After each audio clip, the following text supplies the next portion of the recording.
ద్వారా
రేవంత్ రెడ్డి ఈ ఉద్యమం ఆగది.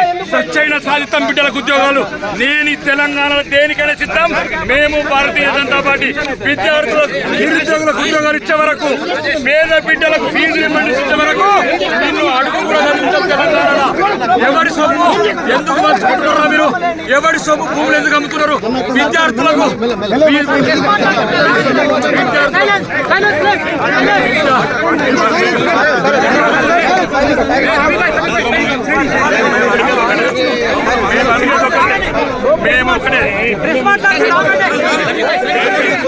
మేము వ్యక్తిగత విమర్శ, మేము రేవంత్ రెడ్డి గారిని వ్యక్తిగత విమర్శ చేయట్లేదు. మాకు కాంగ్రెస్ నాయకులు వ్యక్తిగత విమర్శ చేయట్లేదు. మేమేమంటున్నాం, ఎవరి గురించి వచ్చారు తెలంగాణ? ఎందుకు గురించి వచ్చారు తెలంగాణ? ఎందుకు చచ్చిర్రు బిడ్డలు? ఉస్మానియా ఎందుకంటే గొంతులు ఎందుకు వస్తున్నారు? ఎందుకు ఇయ్యారు ఉద్యోగాలు? ఉద్యోగాలు అడిగితే ఎన్ని దాకా చచ్చిపోమని ఎందుకు అంటారు? మీరు కన్నరా? మీరు పెంచినరా? మీరు ఏం చేసిర్రు ఆ పిల్లల్ని? మీరు ఉద్యోగాలు ఇవ్వకపోతే బాయిలు దూకి చచ్చిపోమంటారా? రైతులు కరువు వస్తున్నది అయ్యా అంటే మీరు రక్తం చల్లుమంటారా? మీరు కొవ్వు చల్లుకోమంటారా? ఇదా ప్రజాప్రతినిధులు మాట్లాడే భాష? ఇదా ప్రజాప్రతినిధులు మాట్లాడే భాష? ఇదే అడుగుతున్నాం. కాబట్టి చెప్తున్నాం, ఈ ఉద్యమం రాష్ట్ర వ్యాప్తంగా మీరు అనుకుంటున్నారు అబద్ధాల వాగ్దానాలతో గద్దెనెక్కిర్రని. ఇది నిజామాబాద్ జిల్లా హర్మూర్తోనే పతనం మొదలైంది. కాంగ్రెస్ ప్రభుత్వం రాసి పెట్టుకోండి. నేను ఒకటే చెప్తున్నాను, రండి చర్చలకు. నేనేం చెప్పాను, మీరేం చెప్పారండి. కూసుందాం, అవసరమైతే దేనికంటే దానికి సిద్ధం. మేమేమంటున్నాం, ప్రశ్నించాం. పేద పిల్లలకు ఫీజులు లేవు. ఎవడు గతంలో పరిపాలించినోడు 8 లక్షల కోట్లు అప్పు చేసాడు. ఇప్పుడు పరిపాలించినోడు 4,50,000 కోట్లు అప్పు చేసాడు. 12,50,000 కోట్లు అప్పు అయింది. రోజుకు ఒక్క మిగిలిన భూములు అమ్ముతున్నారు. భవిష్యత్తులో పిల్లలు సూసైడ్ చేసుకోవాలి. ఈ ఉద్యోగాలు లేకపోతే ఇప్పుడు ఎంట్రీని దాగమంటావు. ప్రజాస్వామ్యంలో ఇవన్నీ మాటలేవు. ఎంట్రీని దాగి సాగమంటాడు ఏ రాజైనా. ఏ ప్రజాప్రతినిధి అయినా ఆ ప్రజలు, ఆ నిరుద్యోగులు ఇల్లు కడుపు కట్టుకొని తిరిగినారు గెలిపిమని. గెలిపించిన దానికి ఎంట్రీని దాగమంటావా? గెలిపించిన దానికి బాయిల దూకమంటావా? రైతులే కదా నేను గెలిపించింది నీ మోసపు వాగ్దానాలకు. రైతులని రక్తం చల్లుతుంటావా? రైతులు కన్నీళ్లతో నేడుతున్నారు. పంటలు ఎండిపోయినాయి, నాట్లు వేయక మొత్తం అన్ని రకాలుగా సమస్యలు. రైతులకు ఈ రకంగా మాట్లాడు, రక్తం చల్లుతా, కొవ్వు చల్లుతా. ఒక ముఖ్యమంత్రి మాట్లాడే రాజ్యాంగ భాషన ఎందుకు అడగదు మీడియా? ఎంత అహంకారం. మేమేమంటున్నాం, మీకు చాలా ఉన్నాయి అడిగేటి. తులం అడిగేటి ఉన్నది, అత్తలకు 4,000 అడిగేటుంది, కోడలకు రేపు. అది ప్రజాస్వామ్యంలో నిరుద్యోగుల బిడ్డలు, పేద తరగతి బిడ్డలు. రేవంత్ రెడ్డి పిల్లలు గారు మన్మలతో ఫుట్బాల్ ఆడతాం గుట్టలేదు. మన్మలతో ఫుట్బాల్ ఆడతాం గుట్టలేదు. దయచేసి రాష్ట్ర ప్రభుత్వం అన్ని పార్టీలు ఒకటై ముఖ్యంగా ఫస్ట్ నోటిఫికేషన్ ఇచ్చేది నిరుద్యోగ బిడ్డలు. వాళ్ళకేం లేదు, బంగారం లేదు, బంగారం లేదు, భూములు లేవు. రేవంత్ రెడ్డి లాగా, కేసీఆర్ కుటుంబం లాగా ఏం లేవు. దయచేసి 12 సంవత్సరాల నుంచి ఆ బిడ్డలు నిరుద్యోగం చస్తున్నారు. ఎవరి గురించి వచ్చారు? ఢిల్లీలో యాదయ్య దేని గురించి పెట్టుకున్నాడు? ఎవరి గురించి? రేవంత్ రెడ్డి అన్న తిరుపతి రెడ్డి గురించా? కేసీఆర్ మన్మడి గురించా? కేసీఆర్ కొడుకు గురించా? ఎవరి గురించి వచ్చారు వీళ్ళు? కాబట్టి అది అడుగుతుంది. ఎవరు? 20 లక్షల మంది బిడ్డలు హాస్టల్లో సర్టిఫికెట్ లేవు, పై ఉద్యోగాలు లేవు, ఎక్కడికైనా పై చదువులు మన సర్టిఫికెట్ లేవు. ఒక్క కాలేజోడు కోర్టు చెప్పినట్టు లేదు. ఈరోజు రోజుకు 3,000 కోట్ల ఉప్పు అమ్ముతున్నారు. ఎందుకు కట్టరు? ఫీజులు ఎందుకు కట్టరు? మీకు కమిషన్లు ఇచ్చే కాంట్రాక్టర్లు పైసలు ఇస్తారా? మరి పేద బిడ్డలు ఎక్కడికి వెళ్ళి వాళ్ళ కమిషన్లు? గల్ఫ్ కార్మికులు ఏమని పెట్టిర్రు? మా ప్రాంతం అంతా రోజుకు 10 శవాలు వస్తున్నాయి. ఎవరు అడగాల? చచ్చిపోయిన 120 మందికి ఇంతవరకు డబ్బులు ఇవ్వట్లేదు. వాళ్ళ శవాలు లంచాలు ఎక్కడికి వెళ్ళిస్తారు? మా ప్రాంతము భ్రష్టు పట్టింది. అభివృద్ధి తర్వాత మాట్లాడతాను. కానీ ప్రధాన సమస్యలు ఈ రాష్ట్రం దేని గురించి తెచ్చుకున్నాం? ఏ స్కీమ్ల గురించి తెచ్చుకున్నాం? హైదరాబాద్ రియల్ ఎస్టేట్ చేసుకున్నాం కదా. మీరు 2.5 ఏళ్ళు పూర్తయింది ఎమ్మెల్యేగా ఎన్నిక. మీ ఆర్మూర్ నియోజకవర్గానికి నిధుల కోసం ముఖ్యమంత్రి ఎన్నిసార్లు కలిసారు? ఇప్పటికీ మొత్తం నిన్న కూడా బట్టి విక్రమార్క చెప్పాను. నిన్న కూడా 150 సార్లు ఉప ముఖ్యమంత్రిని కలిశాను.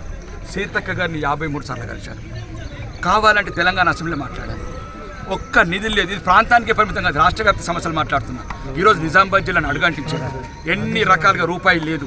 కూలిపోయిన నిజాం సాగర్, కాలిపోయిన నిజామాబాద్ జిల్లా. వాడు ఆదుకునేటోళ్ళు లేడు, చెప్పేటోళ్ళు లేడు. వ్యక్తిగత విమర్శలు నేను ప్రశ్నిస్తున్నాను. ఇంకా చాలా ఉన్నాయి, మేము వేదికల ద్వారా ప్రశ్నించాను. కానీ ఏం చేశారు నిరుద్యోగులు? ఎందుకు తాగాల? మీరు కన్నారా కాంగ్రెస్ వాళ్ళు? రేవంత్ రెడ్డి మనం పెంచిండా? లేకపోతే నేను చేసుకొని బతారు. మా లెక్క మేము దుబాయ్ బతికినట్టు బిడ్డను బతికించారు. కానీ ఎంటిందామని ఎందుకు తాగమంటారు? ఇదే ప్రశ్న. రెండోది 20 లక్షల మంది పేద విద్యార్థులు చాలా కష్టాలు పడుతున్నారు. మీకు కొన్ని తెలిసి తెలియకపోవచ్చు. రోజు 100 మంది ఫోన్లు చేస్తారు. అన్న సర్టిఫికెట్ ఇస్తలేరు, అన్న పై చదువులకు పోవాలన్నా, పై ఉద్యోగాలకు పోవాలన్నా సర్టిఫికెట్ ఇస్తలేరు. తల్లిదండ్రులు అమ్మితే రక్తం తప్ప ఏం లేదు. రేవంత్ రెడ్డి ఏమో నవ్వుకుంటూ మాట్లాడుతున్నాడు. నాకు సైకో, నాకు ఆనందం అనిపిస్తున్నది, అందరూ ఏడుస్తాయంటే ఇదేం ప్రశ్నలు? ప్రజాస్వామ్యంలో ఏ ప్రజలకు మాటలు చెప్పినావు? ఛాయ్ తాగితే ఇప్పుడు అవుట్సోర్సింగ్ ఉద్యోగులు 4 లక్షల మందిని మోసం చేస్తారు.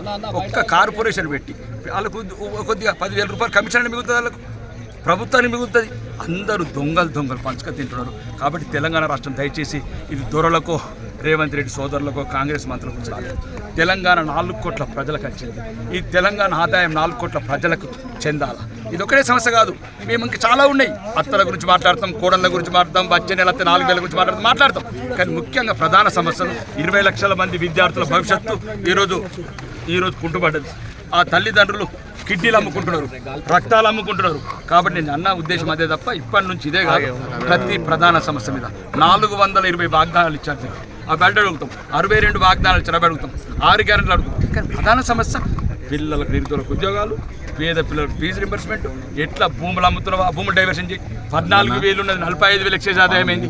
అలాగే దియ్యు 10,000 కోట్లు, 2,800 కోట్లు కోలి నాన్ రిఫండబుల్ బడ్జెట్ వచ్చింది. మన సంవత్సరం ఎక్సైజ్ ఆదాయం పెడితే, ఎక్సైజ్ యాక్షన్ పెడితే 2,860 కోట్లు వచ్చింది నాన్ రిఫండబుల్ బడ్జెట్. అదని బట్టి పిల్లలకు ప్రధానంగా చూస్తుంటే ఇప్పుడు ఎన్నికల్లో మీరు గతంలో పోటీ చేసినప్పుడు హామీ ఇచ్చారు కాబట్టి హామీలు నెరవేర్చారనే కారణంతో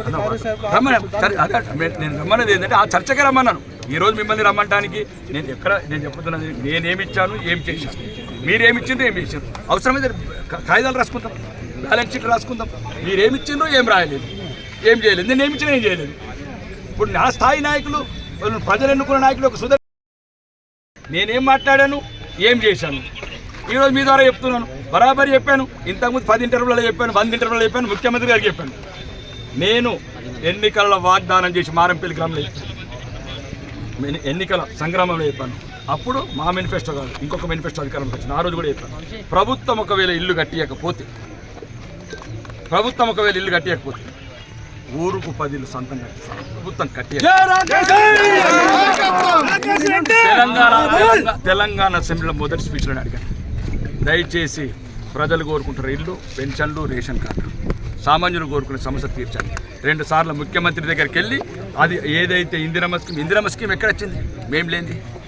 రేవంత్ రెడ్డి గారు ఆయన ఢిల్లీకి పోతే ఎవ్వడు నమ్ముతలేడు, మమ్మల్ని దొంగ అనుకుంటున్నాడు. ఆయన అంటే మేము ప్రత్యక్షంగా నేను కేంద్ర మంత్రి దగ్గరికి వెళ్ళి ఆయన అయితే అయిండొచ్చు దొంగ, కానీ దయచేసి తెలంగాణ ప్రజలు దొంగలు కారు. తెలంగాణ ప్రజలకు ప్రధానమంత్రి ఆవాస్ యోజన కింద నిధులు ఇప్పించింది మేము. ఇవి వాళ్ళ నిధులు కావు, మహానిధులు. మేము కట్టిస్తున్నాం ఇల్లు. ఈరోజు 4 లక్షలు 20 లక్షలు కడతామని కాదు, మొత్తం కలిసింది 2,50,000. దాంట్లో మా వాటా ఉంది. వాటా ఇప్పించింది మేము. రేవంత్ రెడ్డికి అపాయింట్మెంట్ ఇప్పించింది నేను. రేవంత్ రెడ్డికి అపాయింట్మెంట్ ఎవరిస్తున్నారు? ప్రధానంగా వాళ్ళు అడిగేది రూపాయికి వైద్యము, సొంత ఖర్చులతో ఇల్లు కట్టిస్తాను. అదే చెప్తున్నాను నేను. ఆ రోజు అన్నది ప్రభుత్వం కట్టేయకపోతే నేను కట్టిస్తానన్నాను. ప్రభుత్వంతో 3,000 ఇల్లు కట్టించాను. ఈ రోజు నేను ₹1 కన్సల్టెంట్ వైద్యం అని చెప్పాను, దాని మీద నిలబడి ఉన్నాను. ఈ రోజు నా చేతితో కోట్ల కొద్ది ఎల్ఓసీ ఇస్తున్నాను. అది కన్సల్టేషన్ మాత్రమే, ఇది సర్జరీలతో సాల్వ్ చేస్తుంది ఫ్రీగా. కాంగ్రెస్ నేతలు అంటారంటే ఎంతమందికి ఇచ్చారు? అదే చెప్తున్నాను కదా, సుమారు కోట్ల రూపాయలు అంటున్నాను. కావాలంటే మంచి రిపోర్ట్ పంపిస్తాం. ఎల్ఓసీలు అన్ని ఎల్ఓసీలు మొత్తం పంపిస్తాం. ఈ రోజు నాకు పవర్ ఇచ్చింది ఆర్మూరు నియోజకవర్గ ప్రజలు. నాకు ఆశీర్వాదం ఇచ్చారు, నాకు ఆయుష్ పోశారు. ఈ కలం సంతకం పెడితే కోట్ల రూపాయలు పేదలకు వస్తాయి. హింసలో కావచ్చు, బసవతారకంలో కావచ్చు, ఇంకా కన్సల్టేషన్ ఇవ్వచ్చు. సో ఈ వివాదానికి ఎట్లా ముగింపు? మీరు ఎమ్మెల్యేగా ఉన్నారు కాన్స్టిట్యూన్సీ, ఇక్కడ లా అండ్ ఆర్డర్ ప్రాబ్లం అవుతుందని చెప్తారు. లా అండ్ ఆర్డర్ నుంచి ఇప్పుడు ఎందుకు వస్తుంది? ఇప్పుడు పోలీసులు పోయట్లేదు, మనం మంచిగా మాట్లాడుతున్నాం. ఇప్పుడు ఎవరు అధికారంలో ఉన్నది? ఎవరు? మేము అడుగుతున్నది ఏంటి? అవును, రేపు తెల్లారి అడుగుతాను, చెప్తాను. ఇప్పుడు కూడా చెప్తున్నాను ముఖ్యమంత్రి గారికి. ఒకవేళ చెప్తున్నాను ఈరోజు ఇంకొకటి, మీరు ఏదైతే తులం ఇస్తామన్నారు లేకపోతే ఎలక్షన్ల టైంలో కాంగ్రెస్ నాయకుల ఒక్క మెడల కూడా ఒక్క గొలుసు ఉండకుండా తెలంగాణ ప్రజలకు ఈరోజు చెప్తున్నా, ఒకవేళ తులం బంగారం ఇవ్వకపోతే ఎక్కడ కాంగ్రెస్ నాయకులు కనబడతల మెడల చైన్లు కూడా తీసుకోండి, ఏమి తప్పు లేదు. లేకపోతే ప్రభుత్వం నుంచి